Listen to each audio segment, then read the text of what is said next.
In this lecture, we will discuss the lymphatic system. The lymphatic system plays a few different roles in the human body. It plays a role in the immune system function, and it plays a role in fluid homeostasis. Fluid homeostasis, when we talk about fluids in this capacity, we are talking about the fluids in your blood or your blood plasma, and we're talking about the fluids in your interstitial space, so your extracellular fluids. So your lymphatic system helps you regulate your interstitial blood volume.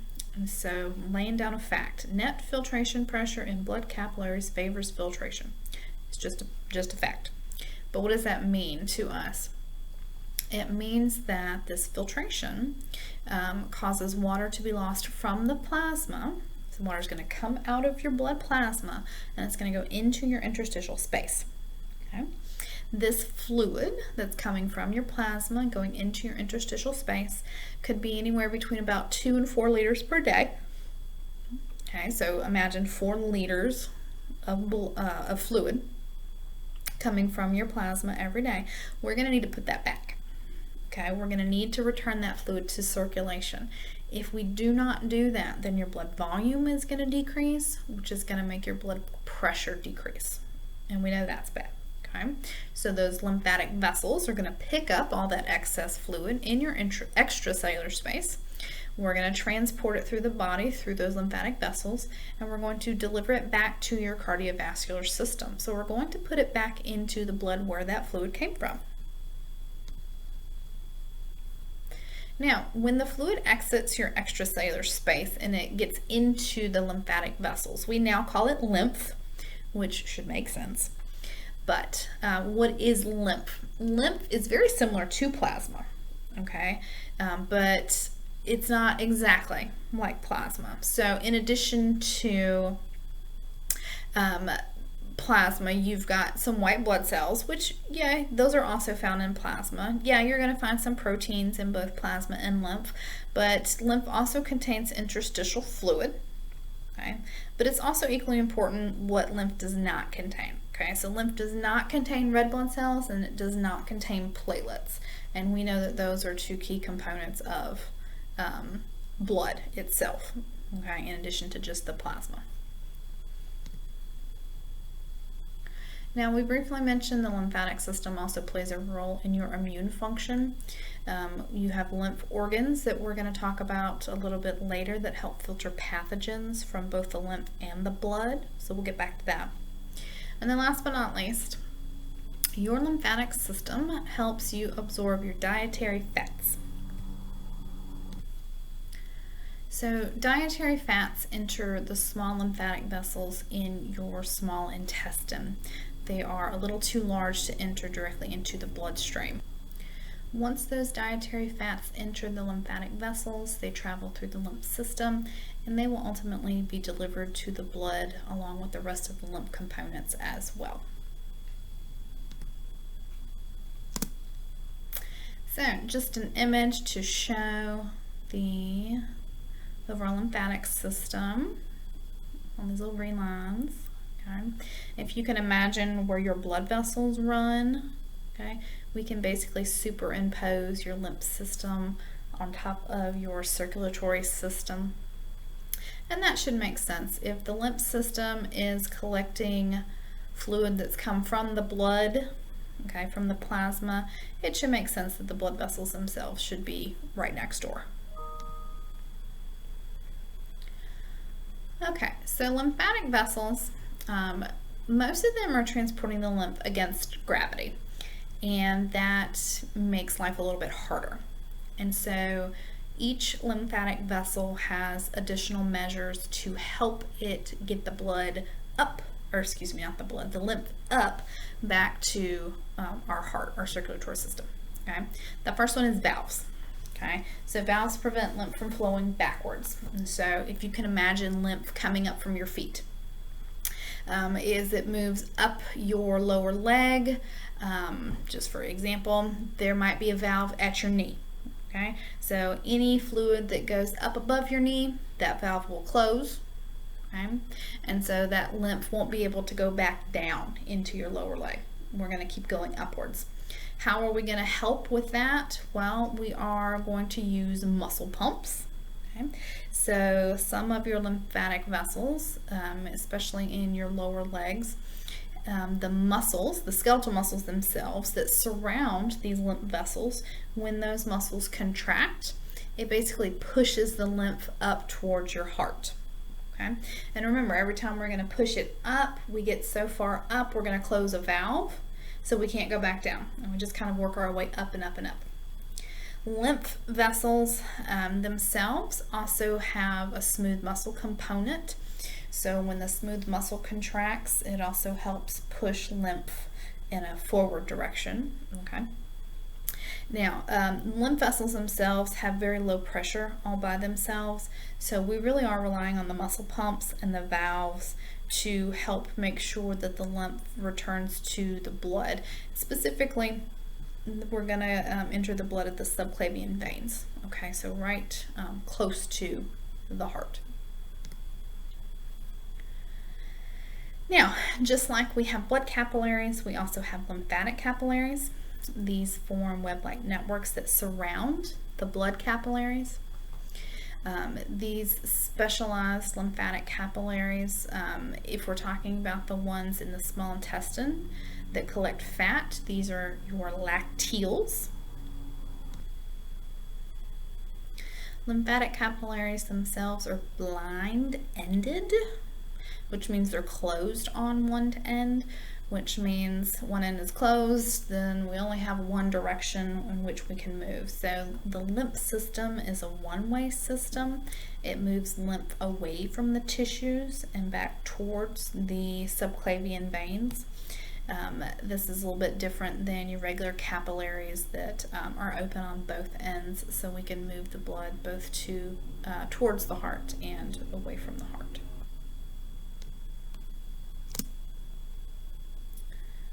So how do we get the fluid into the lymph vessels themselves? Well, the cells that make up the lymphatic capillaries, okay, so the vessels themselves, those cells are not really tightly joined, so we can kind of move them apart a little bit. So fluid that leaks from the blood capillaries increases your interstitial pressure, okay? That pressure pushes those endothelial cells apart, so it kind of opens up the lymphatic capillaries, and this lets large volumes of fluid enter into the capillaries, the lymphatic capillaries themselves. Now, once we take up a bunch of that fluid into the lymph vessels, the pressure decreases, okay, the interstitial fluid pressure decreases, and those endothelial cells will kind of go back together, flap shut, okay, preventing the fluid from going from the lymph back into the tissues. Okay. The vessels themselves are also a little leaky, so there's a little bit of wiggle room. So it also allows cells like macrophages and other immune cells to enter the lymph as well. They can kind of push their way in, because remember, the endothelial cells are not really tightly joined, so we just kind of push them out the way. So here's our picture of our capillary beds for both the blood. So the red and the blue is our blood capillary, and then the green is the lymphatic capillary. And see how intertwined they are. You can see the blind end here of the lymph capillary, and you can see that fluid, all of this light blue stuff, okay, this interstitial fluid, the pressure has built up enough to where we are pushing these endothelial cells kind of away from each other. We're allowing all that fluid to rush in, and this nice little macrophage is pushing his way in as well. This just shows you briefly that we're bringing all of that fluid up to your subclavian veins, okay, and this will deposit into the superior vena cava and will end up back in the heart, okay. So this is just kind of a, oh, here's what this looks like, okay. you will notice that a small portion of your body is drained by the right lymphatic duct. Okay, here's your right lymphatic duct, and then the rest of your body is drained by your thoracic duct. Okay, and so this giant one is your thoracic duct, and you can see there's lots of branches. Okay, so you might would think that this would be distributed a little bit more evenly, but it's not.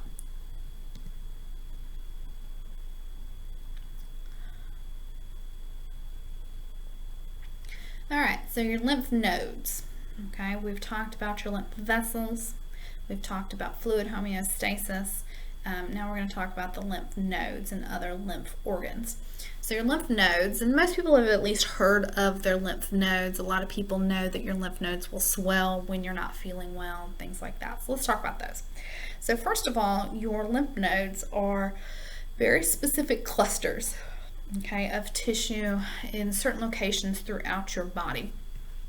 So you have axillary lymph nodes, cervical, inguinal, and mesenteric lymph nodes. And your mesenteric ones, don't forget your mesentery, we're talking about your abdominal region. Okay, so your inguinals, okay, are near your pubic region. Your axillaries are in your armpit, and then your cervicals are in your neck.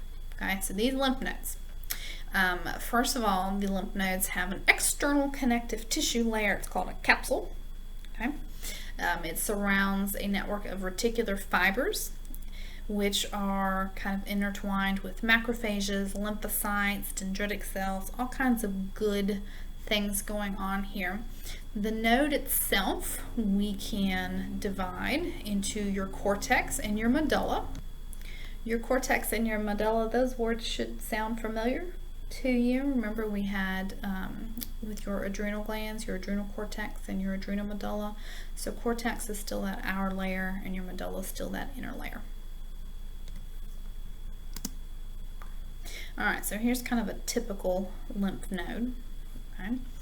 As you can see, we've got that capsule, that outer tougher layer, and then we've got two different types of tissues inside.